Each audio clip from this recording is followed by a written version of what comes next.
Amandine, dans l'univers de l'huile, tu vas nous faire un magnifique... C'est un goéland ou une mouette? C'est une mouette. Une mouette. L'intérêt de ce sujet? Bah c'est un sujet on va bateau. dire bateau, voilà, mais ça se calme. Voilà, c'était... Oui. Pardon. Et donc du coup, voilà, c'est pour travailler justement la douceur des plumes, par exemple. Beau contraste en plus. Beau contraste de couleurs aussi, et puis la texture, hein, parce que effectivement, pour retrouver cette douceur-là, il faut estomper, il faut avoir les bons outils, et puis la bonne méthode aussi, tout simplement. L'huile s'y prête bien, un peu plus certainement que l'acrylique, pour avoir disons voilà. là, ouais. hein. On y va, c'est parti, au travail. Classiquement, Amandine, on commence par le matériel.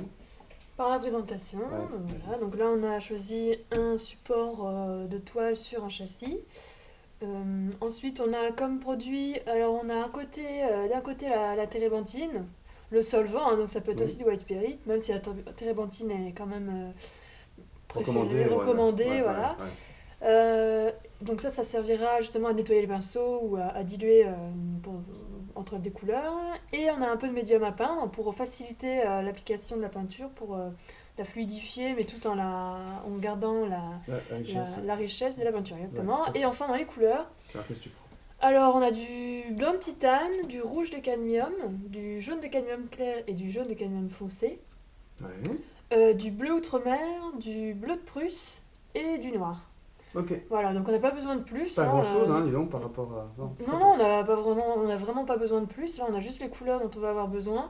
Et puis, puis avec les mélanges, on va pouvoir en obtenir d'autres. Hein. Donc ça sert à rien de s'encombrer avec trop de couleurs. Et enfin, dans les pinceaux, là, on a un assortiment. On va avoir besoin donc, de brosses pour faire plutôt les aplats, des surfaces assez larges, de pinceaux ronds pour les détails.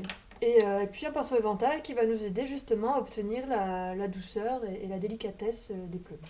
Et pas la douveté, mais la douceur et le côté du duveteux, voilà. Voilà, c'est ça, pour obtenir le duvet. Voilà, le duvet. Allez, c'est parti. On est parti.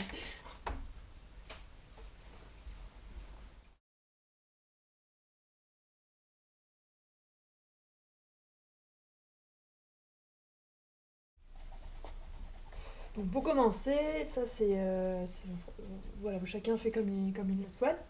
Là ici j'ai décidé de faire un fond très presque aquarellé en fait, hein, pour donner justement un aspect léger, aérien.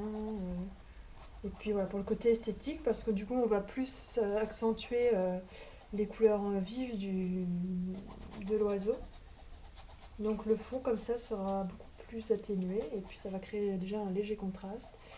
Voilà, donc ça c'est un choix esthétique personnel, donc vous pouvez suivre ou vous pouvez justement faire autrement. Mais en tout cas c'est une bonne base pour commencer, pour apprendre et puis voilà tout simplement.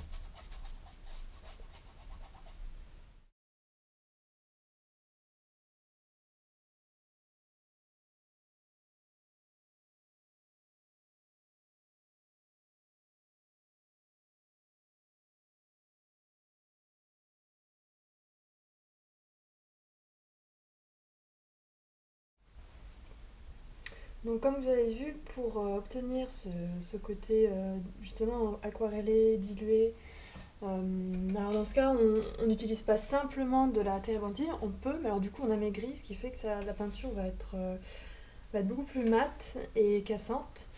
Donc si on veut garder le côté brillant et assez riche de l'huile, dans ce cas on le mélange avec un peu de médium à peindre. Là maintenant on va attaquer la mouette et sa blancheur. Alors pour ça on ne va pas utiliser du blanc pur, parce que le blanc pur n'existe pas dans la nature. C'est toujours légèrement dilué, enfin légèrement teinté, pardon. C'est pour ça que là je vais rajouter une petite pointe de jaune. Alors pourquoi le jaune? Parce qu'en fait il faut savoir distinguer les blancs chauds et les blancs froids. Donc si on voit sur le modèle, en fait tous les blancs qui vont être en plein soleil, en pleine lumière vont être chauds. Donc pour ça on va rajouter des teintes chaudes, donc le orange, le jaune ou un peu de rouge. Et pour les teintes froides, là on va rajouter du bleu ou un peu de violet ou du gris, enfin voilà, des couleurs qui vont être du coup froides sur le cercle chromatique.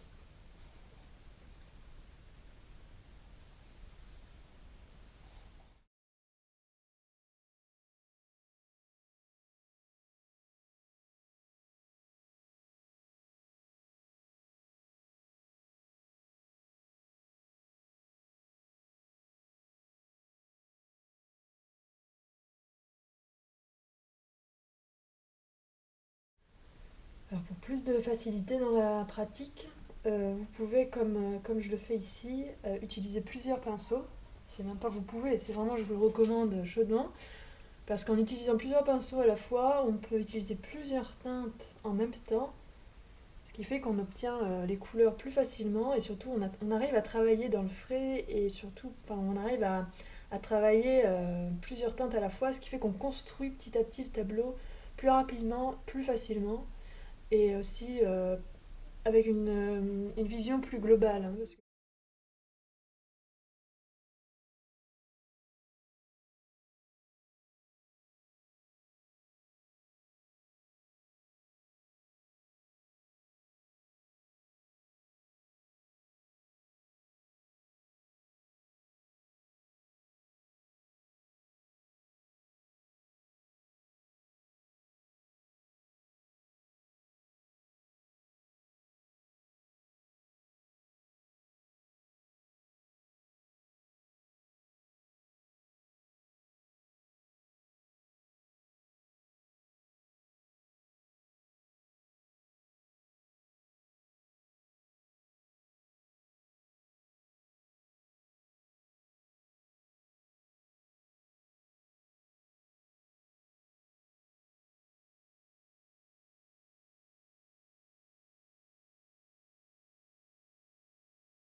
vous voyez, pour obtenir du brun, on n'est pas obligé d'utiliser des tubes de marron.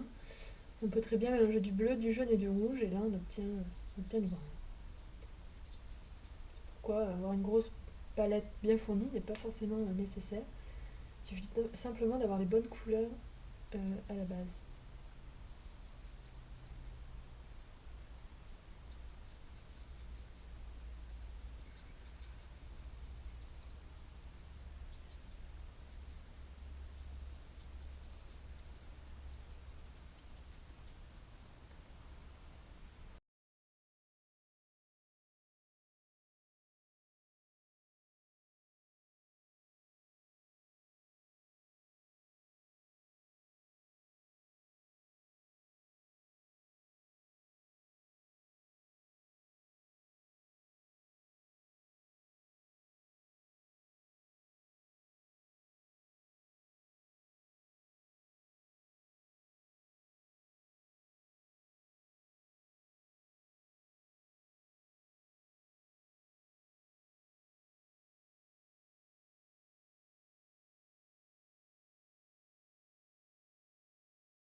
Là, vous voyez le gris, je rajoute un peu de bleu parce que c'est pas un gris souris, hein, c'est pas juste du noir et du blanc. C'est un gris qui est légèrement froid et ça, on ne le voit pas forcément tout de suite. On s'en aperçoit une fois que la couleur est posée sur le support. Parce que les couleurs sont influencées par les couleurs avoisinantes. Donc, le fait de poser la couleur, j'ai vu que le gris était trop gris justement, donc je l'ai refroidi un peu avec du bleu.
Si je mélange, vous avez dû voir, si je mélange un peu toutes les couleurs, enfin, c'est vraiment pas du hasard, hein, c'est parce que du coup, le fait de mélanger, comme je disais, du jaune, du marron, du jaune, du rouge, du bleu, avec un peu de noir, tout ça dans des proportions plus ou moins variées, ça nous donne ce que j'appelle moi une couleur sale, c'est-à-dire c'est entre le gris, brun, ce qui nous permet justement d'avoir ces teintes-là, notamment pour le bec ici. Voilà, d'avoir une teinte plus ou moins, ce qu'on peut, moi je qualifie ça de teinte un peu sale. Ouais, il suffit de varier légèrement les proportions pour la modifier.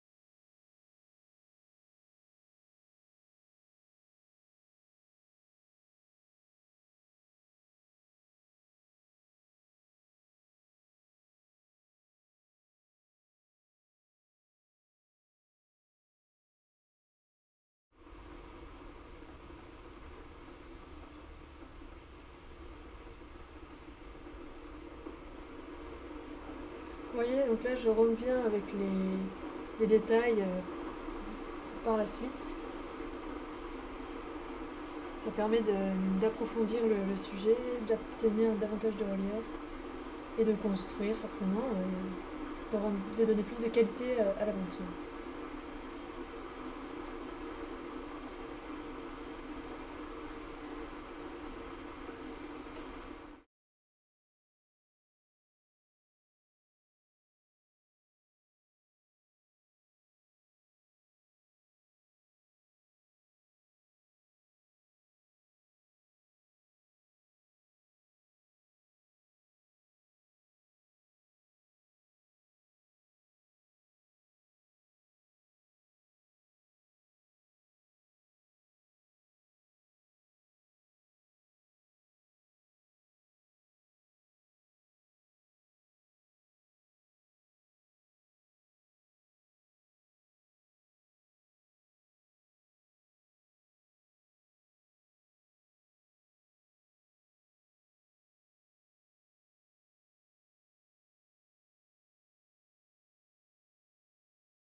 Donc voilà, maintenant la moite est faite. Alors on peut toujours continuer en superposant davantage de détails, hein, Ouais, mais elle est là, l'expression voilà. est là.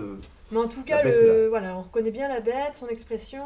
On a aussi le travail des couleurs comme on le souhaitait, avec les blancs lumineux, les blancs plus froids, et puis ce contraste de couleurs. Donc le pinceau Vota que je n'ai pas encore utilisé, là on va pouvoir le prendre pour justement, si on veut créer ce modelé très, très doux, il suffit juste d'appliquer, de caresser presque la surface. Ça supprime les traces de pinceau, les traces de, voilà, ça efface les traces de poils. Et comme ça, voilà, on obtient du coup on va dire un duvet de l'oiseau, on le reconnaît davantage. Donc on ne va pas l'appliquer partout, c'est simplement aux endroits où justement on a envie de montrer la douceur. Notamment voilà, par exemple ici aussi. Voilà, et donc ça va être ce travail, on va dire, de patience et de minutie qui va vraiment construire le sujet. C'est magnifique. J'adore. Bon voilà. Des commentaires plus techniques que j'adore parce que Qu'est-ce qu'il y a à dire? C'est super intéressant, donc le pinceau éventail, hein, il apporte une touche. Et puis en plus là, tu as laissé une zone non travaillée, c'est pour ce côté contrasté. Voilà, en fait c'est un sujet tout simple, alors là j'ai pris la moite, mais ça peut être n'importe quoi. Et c'est justement apprendre à utiliser toutes les méthodes, c'est-à-dire donc ces ombres froides, ces ombres chaudes, ce contraste de texture aussi, entre par exemple les plumes de l'aile ici qui sont très brutes, hein, on voit vraiment les traces du pinceau. Et au contraire, par exemple le dessus de la tête, ou ici le bombé qui est beaucoup plus doux. Voilà. et également, troisième point, c'est le contraste des couleurs entre le orange, le jaune du bec et de l'œil. Et de l'œil, voilà, qui contraste fortement avec le bleu du fond. Donc là, on a vraiment les 3 points essentiels qu'on utilise en peinture. Là, on les a réunis dans un sujet tout bête qu'on réalise rapidement et facilement. Qui était bateau, mais qui n'est pas. Il manque juste une petite signature, et puis hop, ça peut aller sur le mur. Magnifique. Voilà. Vous avez tout ce qu'il faut, vous avez la photo d'origine, vous avez la pâte d'Amandine et le résultat final. Maintenant, c'est à vous.